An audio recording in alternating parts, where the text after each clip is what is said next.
Hello gamers, I'm Coach Kelly, and today we will be learning about the training packs that are offered in Rocket League.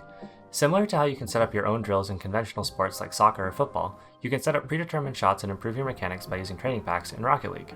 These can be created by you, or you can use packs that others have created. Today, we'll discuss our way through different training packs so you can do exactly that in Rocket League. Before we start this lesson, let's think about other conventional sports that you may have played in the past. Did your coaches put out cones, ladders, other pieces of equipment to help you sharpen your skills as a player? What did you do to practice a certain skill you wanted to achieve? If you are trying to throw a strike in baseball, you might have set up a target strike zone to monitor where you're throwing that ball. If you wanted to score a goal in soccer, you might have set up a bunch of cones and a net so you can make sure that you can score the ball exactly where you want to. Rocket League, just like conventional sports, allows players to set up specific drills and free play training to hone their skills as defenders, attackers, and advanced mechanical freestylers. Unlike the game of Rocket League as an entire game, training packs allow you to remove game sense and awareness from the equation and focus solely on mechanics. These training packs can greatly boost a player's confidence to go for similar shots in game scenarios. Players can create their own drills, use pre-created drills by the game itself, or play other players' drills. Some of the most popular drills can be found in the Browse menu of the custom training menu. Enter the codes shown on screen. This pack is called Shots You Shouldn't Miss. Are you better than the average player? Let's find out. And I think as you'll see by the gameplay example, I am not better than the average player, so I have a lot to work on.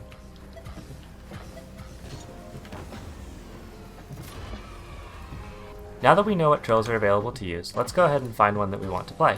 Go to the Browse menu and enter the code shown on screen now. This is a fun drill because it drills one of everyone's favorite mechanics, aerials.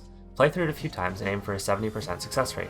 When you're done, try some of my favorite training packs, IP Joker's Air Dribble Training Pack, and basic backboard defense training from another professional coach.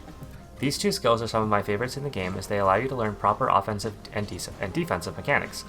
The more you practice, the more confident in your abilities you'll become and the more similar shots you will go for in your games. Now that you've played a training pack, find what you liked and what you didn't. Think about who created that pack. What changes would you have made to it? Make note of these and keep them in the back of your mind for the future when you're watching our next Game Gym video on creating training packs coming soon. Now that you've had time to reflect on that training pack, play that training pack several times over. When you're done, move on to the next section. Now that we've played a bunch of training packs, let's jump into a ranked game and try to apply what we've learned in these packs into our games. If you practice offense, go for those offensive shots that you practiced. If you practice defense, try to be the third man who goes for the ball on defense first. Hopefully, you should be able to see your practice paying off and turning into solid mechanics that you can take into every game you play. If you feel you still need to work on certain skills from that training pack, you can always try the pack again until you can master it. Some players have hundreds of hours in just one training pack, so there is truly no such thing as perfection. By the end of this lesson, you should have a good sense of how training packs work and how to take advantage of them. Let's think back to our warm-up today where we came up with a list of practices you do in conventional sports. How would you compare those practices to these training packs? What similarities do you see? What differences do you see?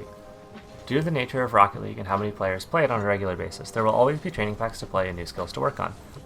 As you play more packs, your game will become more well-rounded and you'll begin to grow your repertoire of shots and defensive mechanics. Happy gaming!